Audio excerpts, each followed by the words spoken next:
आज हम बात करेंगे भारतीय इतिहास की एक ऐसी महत्वपूर्ण घटना की जिसने न केवल मुगल साम्राज्य की नींव को स्थिर किया बल्कि भारत के भविष्य को भी प्रभावित किया। ये कहानी है पानीपत की दूसरी लड़ाई की। ये युद्ध 5 नवंबर 1556 को अकबर और हेमचंद्र विक्रमादित्य यानी हेमू के बीच लड़ा गया था। लेकिन इस युद्ध की कहानी इतनी सीधी नहीं है।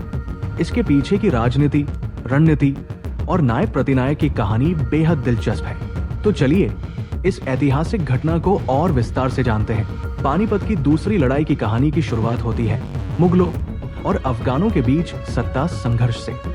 1556 का समय भारत में राजनीतिक अस्थिरता का काल था।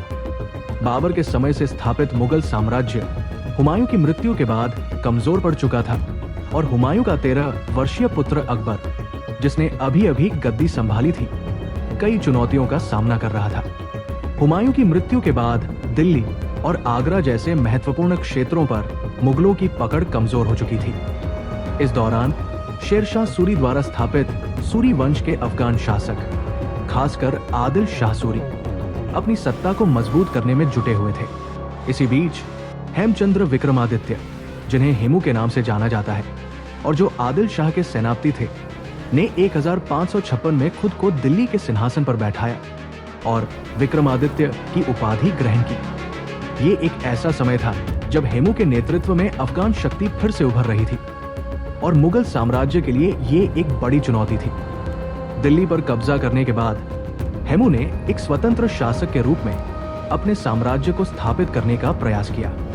ये स्थिति बैरम खान, जो अकबर के प्रति वफादार संरक्षक और सेना के प्रमुख थे, के लिए अस्वीकार्य थी। बैरम खान ने तुरंत इस चुनौती का सामना करने का फैसला किया और इस तरह पानीपत की दूसरी लड़ाई का मंच तैयार हुआ। ये लड़ाई केवल दो सेनाओं के बीच का संघर्ष नहीं थी, बल्कि ये उस समय की दो प्रमुख शक्तियों मुगलों और अफगानों के बीच भारत के भविष्य के लिए निर्णायक जंग थी।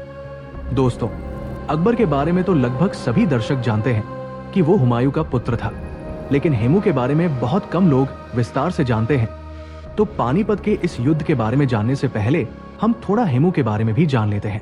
हेमचंद्र विक्रमादित्य, जिन्हें हेमू के नाम से जाना जाता है, भारतीय इतिहास के उन योद्धाओं में से एक हैं जिन्होंने अपने परिश्रम और क्षमता से महानता हासिल की।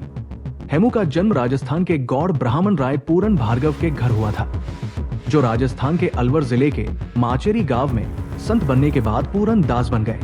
शुरुआत में हेमू ने नमक व्यापार और तोपखाने की आपूर्ति जैसे कार्यों से अपनी जीविका चलाई, लेकिन उनकी कुशाग्र बुद्धि और साहस ने उन्हें राजनीति और सैन्य क्षेत्र में आगे बढ़ने का अवसर दिया। 1545 में शेर शाह सूरी की मृत्यु के बाद उनके बेटे इस्लाम शाह सूर साम्राज्य के शासक बन गए। इस दौरान हेमू दिल्ली में बाजार के अधीक्षक बन गए और बाद में हेमू को खुफिया प्रमुख और डाक अधीक्षक नियुक्त किया गया। इस्लाम शाह ने हेमू के सैनिक गुणों को पहचाना और उन्हें उच्च पदस्थ अधिकारी के बराबर जिम्मेदारियां सौंपी। इस्लाम शाह की मृत्यु 30 अक्टूबर 1553 को हुई और उनके 12 वर्षीय बेटे फिरोज शाह ने गद्दी संभाली, जिसे उनके चाचा आदिल शाह सूरी ने गद्दी संभालने के 3 दिन के भीतर ही मार दिया था। हालांकि नया शासक राज्य के मामलों की तुलना में मौज मस्ती में अधिक रुचि रखता था, लेकिन आदिल शाह ने हेमू को अपने सेनापति और प्रधानमंत्री के रूप में नियुक्त किया। इस भूमिका में हेमू ने न केवल प्रशासनिक कार्यों को संभाला, बल्कि कई सैन्य अभियानों का नेतृत्व भी किया। हेमू ने आदिल शाह सूरी के लिए उत्तर भारत में 22 लड़ाइयां लड़ी और जीती।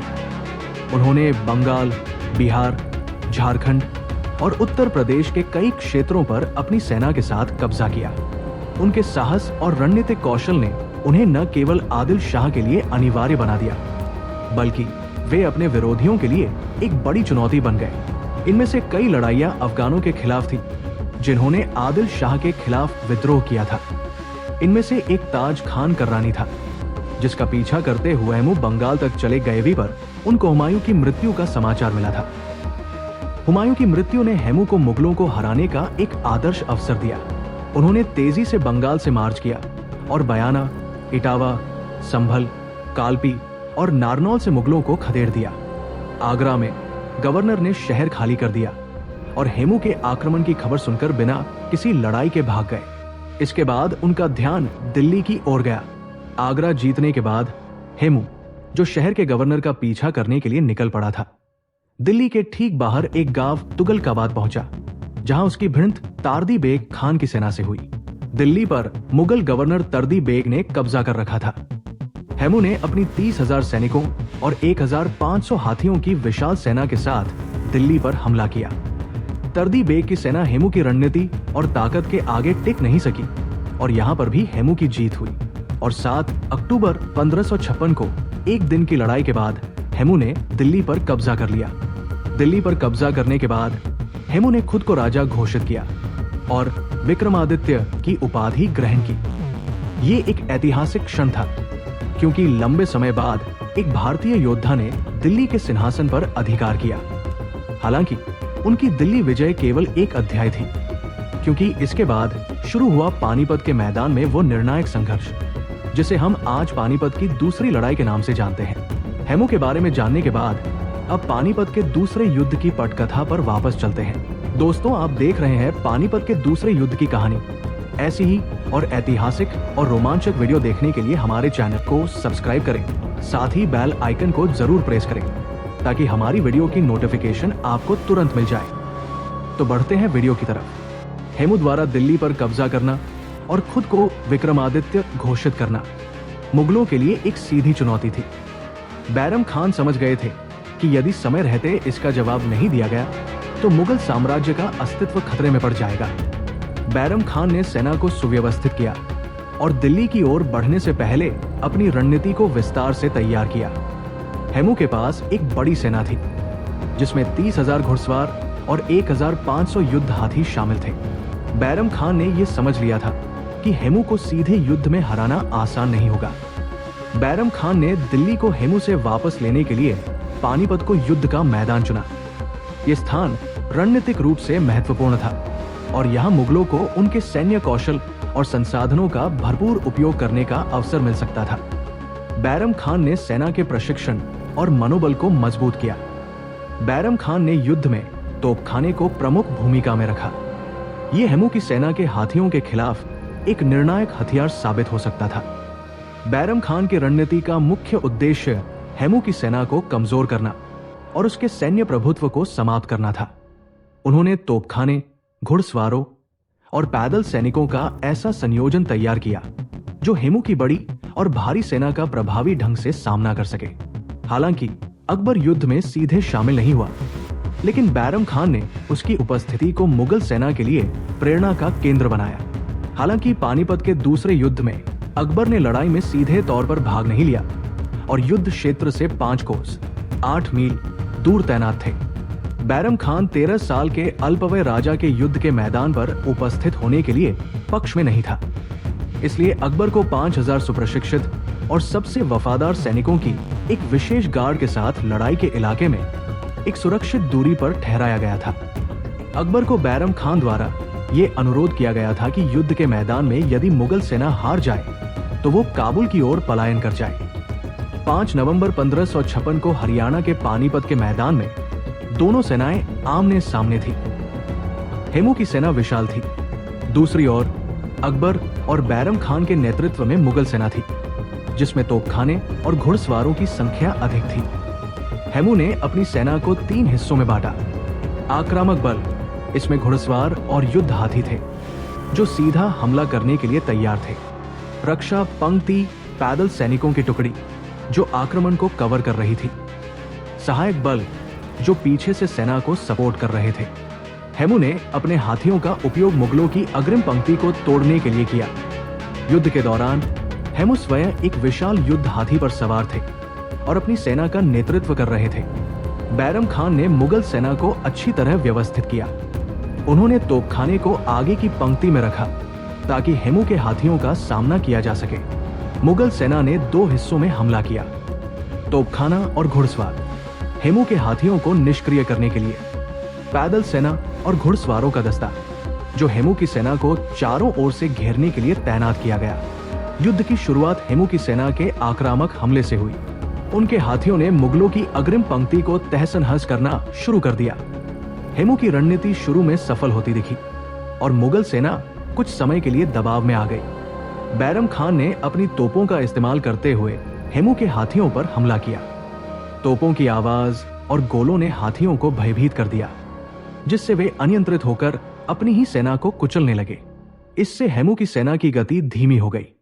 हेमू अपनी सेना का नेतृत्व करते हुए वीरता से लड़ रहे थे, लेकिन दुर्भाग्यवश एक तीर उनकी आंख में आकर लगा। इससे वे गंभीर रूप से घायल हो गए और बेहोश होकर अपने हाथी पर गिर पड़े। उनके घायल होने के बाद उनकी सेना का मनोबल टूट गया और अफरातफरी मच गई। हेमू के घायल होने के बाद उनकी सेना बिखरने लगी। मुगलों ने इस अवसर का फायदा उठाकर उनकी सेना पर हमला तेज कर दिया। अंततः हेमू को बंदी बना लिया गया और मुगल सिंह ने अपनी जीत के साथ इस युद्ध को समाप्त किया।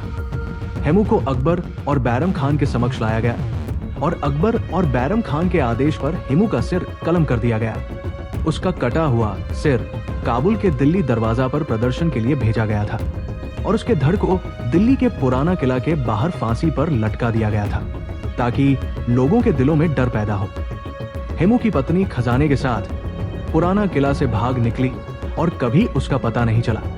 बैरम खान ने विरोधियों की सामूहिक हत्या का आदेश दिया, जो कई वर्षों तक जारी रहा। हेमू के रिश्तेदारों और करीबी अफगान समर्थकों को पकड़ लिया गया और उनमें से कईयों को मौत की सजा दी गई। कई स्थानों पर उन कटे हुए सिरों से मीनारें भी बनवाई गई।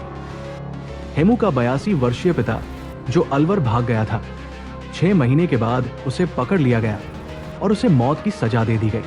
1556 में पानीपत में अकबर की जीत भारत में मुगल सत्ता की वास्तविक बहाली थी। बंगाल तक का सारा क्षेत्र जो हेमू के कब्जे में था, पर कब्जा करने के लिए अकबर को 8 साल लगे। इस जीत ने मुगल साम्राज्य को उत्तर भारत में एक बार फिर से स्थापित कर दिया। अकबर ने दिल्ली और आगरा पर अपना अधिकार स्थापित कर लिया। इस युद्ध के बाद आदिल शाह सूरी का साम्राज्य पूरी तरह समाप्त हो गया। सूरी वंश के शेष शासक धीरे धीरे समाप्त हो गए और मुगल साम्राज्य ने पूरे उत्तर भारत पर अपना नियंत्रण स्थापित कर लिया।